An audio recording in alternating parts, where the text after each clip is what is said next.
সকালবেলা ঘুম থেকে উঠে আগে রান্নাঘরটা খুললাম, খুলে আগের দিন হচ্ছে কি অনেক খরচাপাতি এনেছিল, তো ওই দেখো কতগুলো প্লাস্টিক জমেছিল। তো প্লাস্টিকগুলো হাতে নিয়ে আর হচ্ছে কি হাঁড়ি করে হাতে নিয়ে চলে আসলাম কলপাড়ে হাঁড়ি কড়াইগুলো রেখে এখন এই যে প্লাস্টিকগুলোর ব্যবস্থা করছি। সবগুলো দেখো পুড়িয়ে ফেলছি, পিছনে যে জায়গাটা আছে ওখানে এনে পুড়িয়ে ফেলছি। আর কুয়াশা কিন্তু ভালোই পড়েছে, আর আজকে প্রচণ্ড ঠান্ডা ছিল সারাটা দিনই। তো সকাল সকাল ঘুম থেকে উঠে পড়েছি, কাজকর্মগুলো সেরে রান্নাবান্না করতে লাগবে। দেবা স্কুলে যাবে, প্রথমে তো ভেবেছিলাম স্কুলে যাবে, পরে বসে আর যাওয়া হয়নি, এতটা ঠান্ডা পড়েছে আজকে। মানে এই যে আমি এখন কলপারে এসেছি বাসন কোসনগুলো ধোয়ার জন্য, আর কি বলতো এমন ঝিরঝির করে কুয়াশা পড়ছে, মানে কুয়াশা পড়ছে না বৃষ্টি পড়ছে কিচ্ছু বোঝা যাচ্ছে না, মনে হচ্ছে কি ঝিরঝির করে বৃষ্টিই পড়ছে। তো আমার একদম চাদর টাদরগুলো ভিজে গেছিলো। তো দেখো প্রথমে বালতিটা নিয়ে আসলাম, বালতির ভিতরে কালকে রাত্রেবেলা বাসন কোসনগুলো হচ্ছে কি মেজে ওখানে রেখে দিয়েছে, আমার একদমই খেয়াল নেই। তো ওটা ওদিকে রেখে দিয়েছে, যেহেতু ওখানের বাসনগুলো সবগুলো মাজা আছে সেই জন্য আর মাজবো না। তো হাঁড়ি কড়াই এগুলো হচ্ছে কি এখন মেজে নিচ্ছি।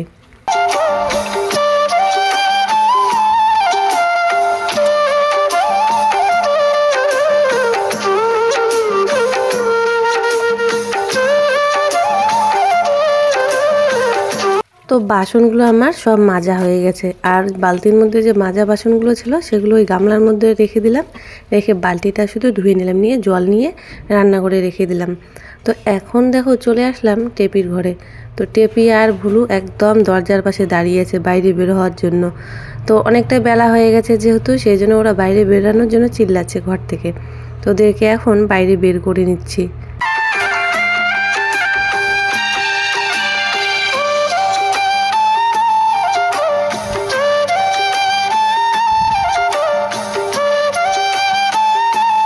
তো বাইরের আকাশটা একবার দেখো, মানে আবহাওয়াটা একদম মনে হচ্ছে বৃষ্টি আসার মতো, ওরকম ভাব, মনে হচ্ছে কি কোথাও যেন বৃষ্টি হচ্ছে আমাদের এদিকে না হলেও।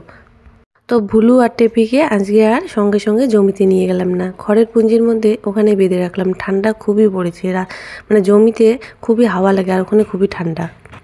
তো এখন দেখো চলে আসলাম ঘরের জানালাগুলো খুললাম না, প্রচণ্ড হাওয়া উঠেছে বাইরে সেই জন্য। তো কম্বলটা তো বিছানোই আছে, কয়েকদিন ধরে কম্বল বিছিয়ে আমরা ঘুমাই, এতটা ঠান্ডা লাগে সেই জন্য। তো ওরকমই একটু মানে পরিষ্কার করে নিলাম, কম্বলটা তুললাম না, পরিষ্কার আছে জন্যে। তো এখন দেখো দেবাকে ডাকছি বই নিয়ে বসার জন্য। তো ও ঘুম থেকে উঠে পড়েছে, আমি এই যে খাতার মধ্যে হচ্ছে কি দাগ দিয়ে দিচ্ছি, এখন ও ওই দাগে দাগে সুন্দরভাবে লিখে নেবে। তারপরে ওকে দাগ দিয়ে লেখাতে দিয়ে আমি গেছিলাম স্নান করতে, স্নান করে পুজো দিয়ে চলে আসলাম রান্নাঘরে। তো দেখো এই যে শাকগুলো কালকে মানে গতকালকে নিয়ে এসেছিলো বাজার থেকে, আমি ভেবেছিলাম যে শীতের মধ্যে দেবো রাত্রিবেলা, তাহলে শাকগুলো একদম টাটকা থাকবে। দেখো বাইরে দিয়েছি, কালকে রাত থেকে এত বাতাস উঠেছে, তো বাতাসের জন্য শাকগুলো একদম শুকিয়ে গেছে। তো দেবাকে মানে ঘরের মধ্যে বই নিয়ে ওকে বসিয়েছিলাম, ও ঘরের মধ্যে একা একা কিছুই পাচ্ছিল না। তারপর দেখো এখানে নিয়ে চলে এসেছি রান্নাঘরে, আর ওদিকে শাক বেছে আর ওদিকে ওকে একটু দেখিয়ে দিচ্ছি।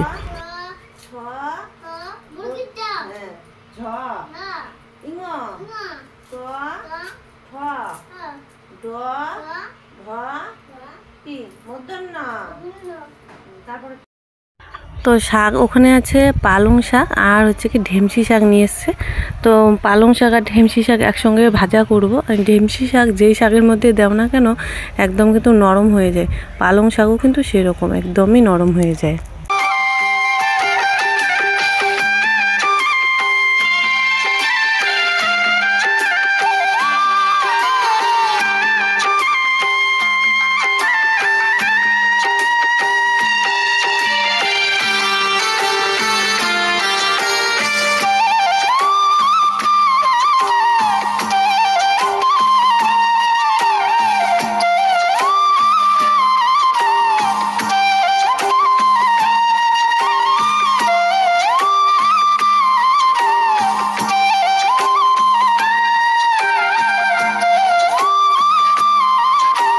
তো ওই যে অনেকক্ষণ ধরে ও বই পড়ছে, ঘরের ভিতরে অনেকক্ষণ পড়লো, এখন দেখো আর বেশিক্ষণ পড়তে চাইছে না।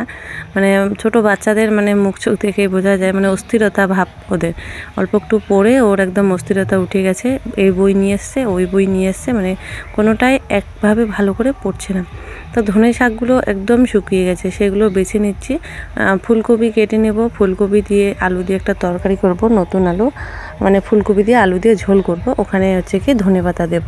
তো সব কিছু কেটে বেছে নিয়ে এসে দেখো রান্না বসিয়ে দিয়েছি। এখানে ফুলকপি, আলু আর হচ্ছে কি একটা বেগুন দিয়েছি। আর এখানে এখন শাকটা বসিয়ে নেব। রসুন একটু ফোড়ন দিয়ে নিয়েছি, এখন শাকটা দিয়ে দিলাম, লবণ একটু দিয়ে নাড়াচাড়া করে ঢেকে দেব। তো ফুলকপি দিয়ে মাছের ঝোল কিন্তু ভালো লাগে, তো নিরামিষে একদম করব, নিরামিষ না পেঁয়াজ রসুন দেবো, মাছ ছাড়াই ফুলকপির ঝোল আজকে করব। তো অনেক দিন ধরে কি বলো তো, ওই মিক্সির মধ্যে বাটা মশলা তারপর মিক্সির মধ্যে বেটে হচ্ছে কি রান্না করছি না, রান্নাগুলো একদম ভালো লাগছে না খেতে, কেন জানি না, মুখের মধ্যে স্বাদটাই বদলে গেছে। তো ভাবছি যে আজকে সব মশলা একদম হাতের মধ্যে বেটে নেব, শিলপাটায় হাত দিয়ে বেটে রান্না করব। তো আজকে তরকারিটা কিন্তু ভালোই হয়েছে। এই যে দেখো একটু মশলাগুলো কষিয়ে নিয়ে একটু গরম জল দিয়ে দিলাম, গরম জল দিয়ে দিলাম। এখন তরকারিটা সেদ্ধ হতে থাক, নামানোর আগে আগে ধনেপাতা দিয়ে নামিয়ে নেব। এদিকে দেখো আমার শাকটাও হয়ে গেছে, শাকটা এখন নামিয়ে নিচ্ছি, সামান্য একটু হয়েছে। তো এই ঢেমসি শাকগুলো একদম কিন্তু নরম হয়ে যায়, রান্না আমার কমপ্লিটের দিকে। এখন বাজে হচ্ছে ঘড়ি 10টা, 10 মিনিট কম 10টা বাজে। তো তাড়াহুড়ো করে রান্না বান্না করতেছি, কারণ কি দেবাকে স্কুলে পাঠাবো। তো এদিকে আবার এত ঠান্ডা পড়েছে, মানে প্রচণ্ড ঠান্ডা পড়েছে, আর হচ্ছে কি কুয়াশা একদম ঝরঝর করে পড়তেছে, চোখে মুখে কুয়াশা পড়ে। আজকের আবহাওয়াটা একদম ঠান্ডা পরিবেশ, তার মধ্যে বাতাস উঠেছে। তো বললাম যে থাক আর যাওয়া লাগবে না, রান্না মোটামুটি কমপ্লিটের দিকে, রান্না হলেও খাওয়া দাওয়া করে ঘরে থাকবে এই ঠান্ডার মধ্যে। এখনও ক্লাস শুরুও হয়নি, আর স্কুলে বেশি একটা আজকে ছাত্র হবে না, এত ঠান্ডার জন্য কোনো মায়ের মনে হচ্ছে কি পাঠাবে না স্কুলে, হবে কিন্তু কম, বড়গুলো আসবে, ছোটোগুলো হয়তো আসবে না। নিতে আসলাম জল। রান্না কমপ্লিট হয়ে গেছে, এখন খাওয়া দাওয়া করবো গরম গরম। তারপরে হচ্ছে টেপি লক্ষ্মী খেয়ে দেখতে লাগবে, ওদের জন্য গরম জল বসিয়েছে, ওদেরকেও জল দিয়ে তারপরে হচ্ছে কি জমিতে নিয়ে গিয়ে বেঁধে আসবো, তার আগে জলটা নিয়ে যাই। তো জল ভরতে ভরতে এসে দেখি তরকারির ঝোল একদম শুকিয়ে গেছে। তো এরকমই নামাবো, বেশি একটা মানে শুকাবো না। তো দেখো নামানোর আগে আগে যে ধনে পাতাগুলো কুচি করে রেখে দিয়েছি, তো ধনে পাতাগুলো এখন দিয়ে দিচ্ছি। তো রান্নাবান্না কমপ্লিট করে রান্নাঘরটা পরিষ্কার করলাম। দেখো মানে এই জায়গাটা শুধু মুছলাম, মুছে হচ্ছে কি এই যে তরকারি পাতিগুলো উপরে গ্যাসের উপরে রেখে দিলাম। দেখো কী কী রান্না করেছি, শাক ভাজা, ফুলকপির ঝোল, তারপর হচ্ছে কি বেগুন ভাজা, আর দেবার জন্যে পাঁপড় ভাজা। তো এগুলো দিয়ে আজকের খাওয়া দাওয়া হবে। ফুলকপির ঝোলটা আজকে খেতে কিন্তু ভালোই লেগেছে আমার মুখে। তো চলো এখন ভাত বেড়ে নিই, ভাত বেড়ে মানে দেবার বাবার জন্য ভাত বাড়ছে, আর দেবাকে হচ্ছে কি ভাত খাইয়ে দেবো। তো এই থালটার মধ্যে ওকে এখন খাওয়াই, এটা হচ্ছে কাঁসার থাল, ওর অন্নপ্রাশনের থাল। তো ওই থালটা পড়েই আছে, সেই জন্য ওইটা ব্যবহার করছি, ব্যবহার করলে একদম নতুন চকচকের মতো হয়ে থাকে। মানে কাঁসার জিনিস দেখবে যত ব্যবহার করবে তত কিন্তু চকচকে হয়ে যায়। এই যে ভাত বেড়ে নিয়েছি, দেবাকে এখন ভাতটা খাইয়ে দেবো। এই যে ভুলুর মা টেপিকে গরম জল দিলাম ভাতের মাড়ি, আর হচ্ছে কি যে লক্ষ্মীকেও দিলাম, খাচ্ছে ঠান্ডাতে। দেখো ভুলু কত বড় হয়ে গেছে, লোমগুলো একদম ভোমরা হয়ে গেছে, ওদেরকে এখন জমিতে বাঁধবো। ঠিক আছে।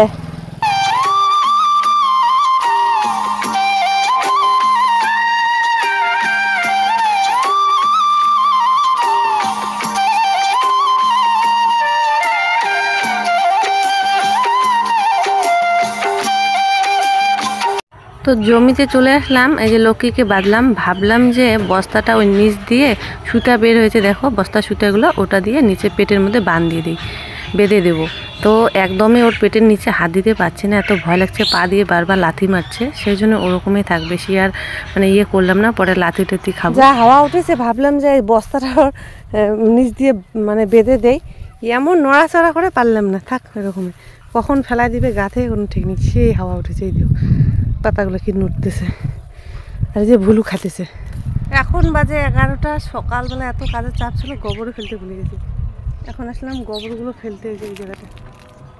তো হাত পা ধুয়ে জায়ের বাড়ি থেকে হচ্ছে কি দুধ নিয়ে আসলাম, এখন থেকে তো জায়ের বাড়ি থেকে দুধ নেওয়া হয়, দুধটা নিয়ে এসে গরম করে রেখে জামা কাপড়গুলো ধুয়ে দিলাম। দেখো কি পরিমাণে হাওয়া উঠেছে, মানে প্রচণ্ড হাওয়া উঠেছে, হাওয়ার জন্য কান মানে ঢেকেই রেখেছি, সবসময় কান ঢাকাই থাকে আমার, এত ঠান্ডা লাগে কানের মধ্যে। তো জামা কাপড়গুলো এদিকে জমির মাঝখানে আমার জেঠি শাশুড়ি একটা দড়ি বেঁধেছে, এখানে দিয়ে দিচ্ছি, রোদ তো একদমই নেই, এই হাওয়ার জন্য কিন্তু একদম শুকিয়ে যাবে।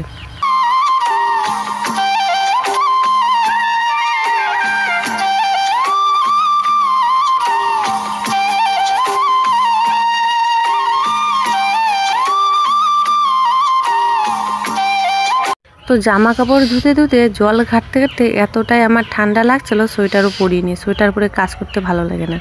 তো সোয়েটারও পরিনি, দেখো সেই জন্য ঠান্ডা লাগছে। এই যে ধানের যে ভুসিগুলো আছে ওগুলো এক জায়গায় করে নিলাম, এখন আগুন ধরিয়ে দেবো, আগুন তাপাবো একটু, মানে মোবাইলেও একটু কাজ আছে, বসে থাকবো, মানে বসে বসে কাজগুলো করবো, তার চেয়ে বরং হচ্ছে কি একটু আগুন তাপাতে তাপাতে হচ্ছে কি কাজটাও করা হবে, আগুনও তাপানো হবে। দেখো আগুন ধরিয়ে দিলাম। এই জায়গাটা আবার ফাঁকা জায়গা, এই জায়গাটা আবার প্রচণ্ড হাওয়া, মানে এত হাওয়া।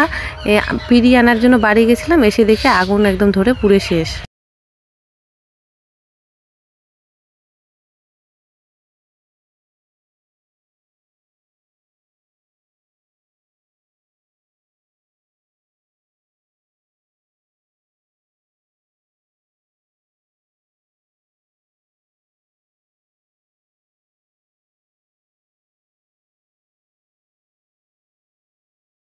এখন বাজে 2টা, কি ঠান্ডা।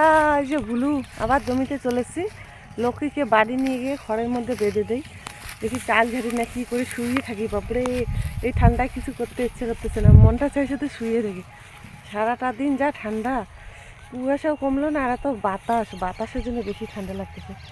চলো চলো, লক্ষ্মীকে নিয়ে গেলে তো খড় খাবে, এত টেপি আর হচ্ছে কি ভুলুকে যদি বাড়ি নিয়ে যায় ওরা আবার কী খাবে, চিল্লাতে থাকবে, ওই জন্য জমিতেই থাকে। একটু পরে এসে নিয়ে যাবো, একবারে ঘরে ঢুকাবো। ওরে বাবারে, লক্ষ্মী কি দৌড় দিছে। এখন দেখো লক্ষ্মী এমন দৌড় দিছে, যা যদি অন্য জায়গায় যায় এমন করে ধরবো। এই যে চললো, এই যে আজকে হচ্ছে ওকে ধরা হয়ে গেছে আমার। এই যে ফটাফট দৌড়েই, যদি অন্য জায়গায় যায় তাহলে আমার সারাটা দিন লাগবে। তো লক্ষ্মী দৌড়াতে দৌড়াতে একদম স্কুলের মাঠে চলে এসছে। ওখানে একজন লোক ছিল, ওই লোকটাকে বললাম ধরার জন্য, ভাগ্যের দড়িটা ধরেছে। তো ওকে নিয়ে বাড়ি এসে জল দিলাম, আবার জল দিয়ে ওকে খড়ের মধ্যে বেঁধে রেখেছি। দেখো চলে আসলাম বাড়ির ভেতরে চাল ঝাড়বো বলে। তো ঠান্ডার মধ্যে তো কোনো কাজই ভালো লাগছে না, এত ঠান্ডা। ঠান্ডার দিন তো এমনি ঠান্ডা থাকে, তার থেকে আবার যদি বৃষ্টি বৃষ্টি ভাব হয় বা বৃষ্টি পড়ে তাহলে তো আরও প্রচণ্ড ঠান্ডা পড়ে যায়। তো ওখানে দেখতে পাচ্ছ বস্তাগুলোর মধ্যে সবগুলোতে চাল আছে, 2টা বস্তার মধ্যে চাল আছে, চটের বস্তার মধ্যে। তো এর আগে যে আমি 5 হাঁড়ি ধান সিদ্ধ করেছিলাম, ওই 5 হাঁড়ি ধানের এগুলো চাল, 2 বস্তা চাল হয়েছে। তো এই যে নীল বালতিটা দেখতে পাচ্ছ, ওই বালতিটার মধ্যেই হচ্ছে কি আমি চাল ঝেড়ে ঝেড়ে রাখি। বেশি দিন যায় না, 10-12 দিন পর পর আমার চাল ঝাড়তে লাগে। রাখার বেশি একটা জায়গা নেই, এই ছোট্ট একটা বালতি, সেই জন্য বেশি করে চাল ঝাড়তে পারি না, অল্প ওই 1 বালতি করে ঝাড়ি, আর হচ্ছে কি যখন শেষ হয় আবার তখন ঝেড়ে নেই।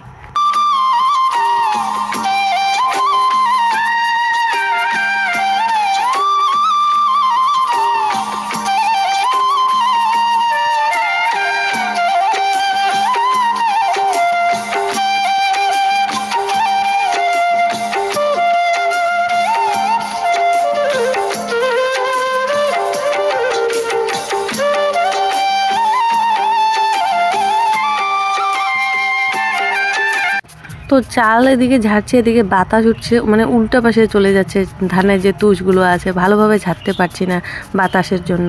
তো চাল ঝেড়ে যেগুলো তুষ ছিল ওগুলো লক্ষ্মীকে দিয়ে আসলাম ওর গামলার মধ্যে, ও ওদিকে খেতেছে। আমি এদিকে দেখো আবার বাড়ি চলে আসলাম। বাড়ি এসে এখন হচ্ছে উঠানটা ঝাড়ু দিয়ে নিচ্ছি, বিকেলবেলা উঠানটা এখন ঝাড়ু দিয়ে নিচ্ছি। মানে কেমন হয়েছে দেখো, আবার শ্যাওলা ধরা শুরু হয়ে গেছে।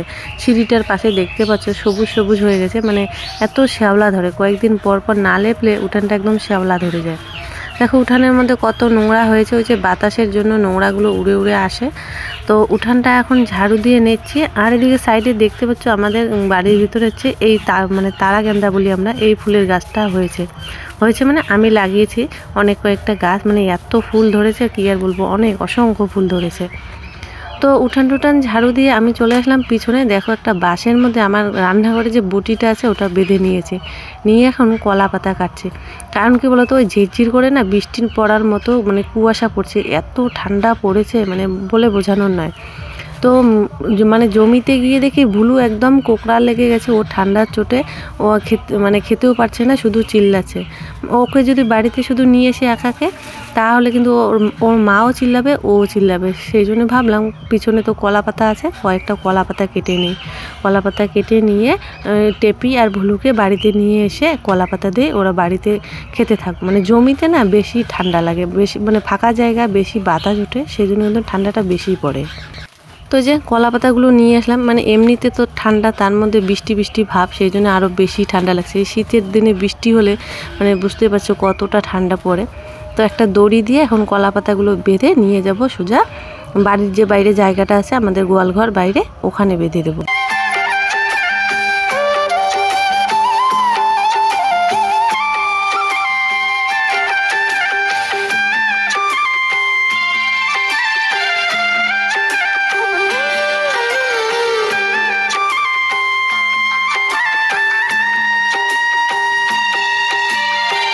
তো দেখো জমিতে গিয়ে এই যে ভুলু আর ভুলুর মাকে নিয়ে আসলাম। এখানে কলা পাতাগুলো উঁচুর মধ্যে বেঁধে দিয়েছি, এখানে মানে এক কোণার মধ্যে বাঁধলাম, তাহলে হাওয়াটা একটু কম লাগবে। আর ভুলু তো একদম ঠান্ডাতে কোকড়া লেগে গেছে। তো ঝিরঝির করে বৃষ্টি পড়ার মতো মানে বৃষ্টি পড়ছিল না কুয়াশা পড়ছিল, কিছুই বুঝতে পারছিলাম না। তো জামা কাপড়গুলো তুলে নিয়ে আসলাম, তুলে নিয়ে এসে আবার দেখো কতগুলো বাসন নিয়ে বসে পড়েছি গোয়ালপাড়ে। মানে একবার যদি কাজ করা শুরু করে দেই তাহলে মানে সবগুলো কাজ কমপ্লিট করে তাহলে বসতে ইচ্ছে করে, বারবার মানে উঠতে ইচ্ছে করে না। একবার যদি ঠান্ডার দিনে কাঁথা মুড়ি দাও বা কম্বল মুড়ি দাও দেখবে আর উঠতে ইচ্ছে করে না। তো রান্নার পর কী হয়েছিল, বাসন কুসন না আর মাজিনি, রান্নাঘরটা পরিষ্কার করে ওরকমই রেখে দিয়েছিলাম। কারণ হচ্ছে কারেন্ট চলে গিয়েছিল আর আমাদের কল দিয়ে একদমই জল বেরোয় না, সেই জন্য বাসনগুলোর মাজা হয়নি। এটাও বাসন মেজেছিলাম, কোনো রকম কল পাম্প দিয়ে ধুয়ে নিয়েছিলাম, কিন্তু এতগুলো বাসন না কল পাম্প দিয়ে ধোয়া একদম মুশকিল হয়ে যায়। তো গামলার জলগুলো ফেলে দিয়ে কলপাটটা পরিষ্কার করলাম।